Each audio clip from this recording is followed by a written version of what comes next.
கர்த்தருடைய பரிசுத்த நாமத்திற்கு மகிமை உண்டாவதாக. இந்த நாளிலும் கூட ஒரு சில ஹெட்லைன்ஸ் பிரேயர் நியூஸ்களை நாம் பார்க்க உள்ளோம். முதலாவதாக நாம் பார்க்க போகும் ஹெட்லைன்ஸ் பிரேயர் நியூஸ்.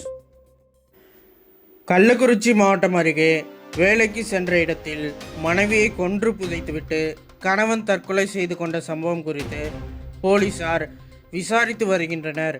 இப்படிப்பட்ட சம்பவங்கள் வேறெங்கும் நிகழாதபடிக்கும் தற்கொலை எண்ணங்களிலிருந்து விடுபடவும் ஜெபித்துக் கொள்ளுங்கள். அடுத்த ஹெட்லைன்ஸ் பிரேயர் நியூஸ்.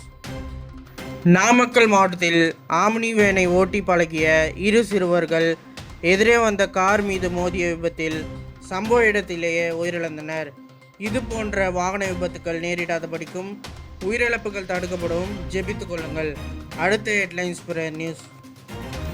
திருச்சி மாவட்டத்தில் வீட்டின் மேற்கூரை இடிந்து விழுந்ததில் 75 வயது முதியவர் உயிரிழந்தார்.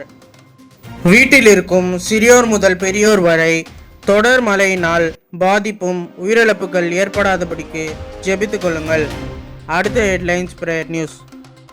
கள்ளக்குறிச்சி அருகே டிப்ளமோ படித்துவிட்டு கிளினிக் நடத்தி வந்த போலி மருத்துவரை கைது செய்த போலீசார் அவரிடமிருந்து காலாவதியான அலோபதி மருந்து பொருட்களையும் பறிமுதல் செய்தனர்.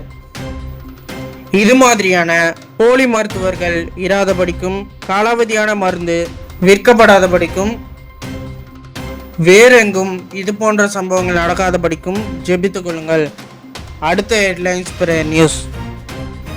கிருஷ்ணகிரி மாவட்டத்தில் நண்பர்களுடன் விளையாடி கொண்டிருந்த போது அதிவேகமாக வந்த கார் மோதியதில் படுகாயமடைந்த 5 வயது சிறுவன் மருத்துவமனைக்கு கொண்டு செல்லும் வழியிலே உயிரிழந்தார். வாகனங்கள் அதிவேகமாக ஓட்டுவதை தடுக்கப்படும். உயிரிழந்த சிறுவனின் குடும்பத்திற்கு ஆறுதல் கிடைக்கவும் ஜெபித்துக் கொள்ளுங்கள். அடுத்த ஹெட்லைன்ஸ் பிரேயர் நியூஸ். தர்மபுரி அருகே லாரி மீது அரசு பேருந்து மோதியதில் பள்ளி மாணவ மாணவிகள் உட்பட 25க்கும் மேற்பட்டோர் காயமடைந்துள்ளனர். இது குறித்து வழக்கு பதிவு செய்து காவல்துறையினர் விசாரணை மேற்கொண்டுள்ளனர். இப்படிப்பட்ட விபத்துகள் நிகழாதபடிக்கும் காயமடைந்த மாணவ மாணவிகள் குணமடைய ஜெபித்துக் கொள்ளுங்கள். அடுத்த ஹெட்லைன்ஸ் பிரேயர் நியூஸ். குவைத்தில் ஏற்பட்ட பயங்கர தீ விபத்தில் இந்தியர் அநேகர் உயிரிழந்தனர். குறிப்பாக கேரளாவை சேர்ந்த சுமார் 40 பேர் இறந்ததாக கூறப்படுகிறது.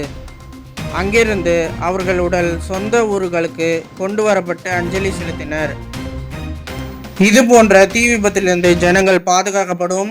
உயிரிழந்தவர்களின் குடும்பத்திற்கு நிதியுதவியும் ஆறுதலும் பெற ஜெபித்துக் கொள்ளுங்கள்.